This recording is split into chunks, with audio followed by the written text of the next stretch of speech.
Hello guys. So today I'm going to show you how to trade stickers in Monopoly Go game. Now it's an extremely easy process.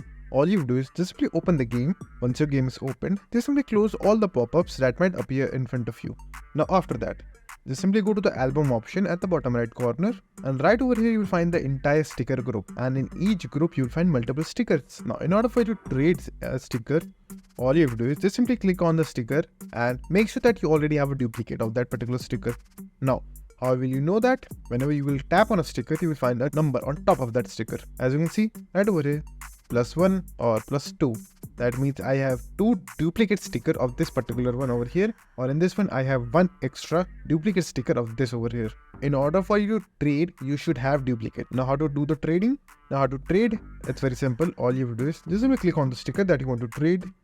Let's say for example this one. All you have to do is click on send to friend over here.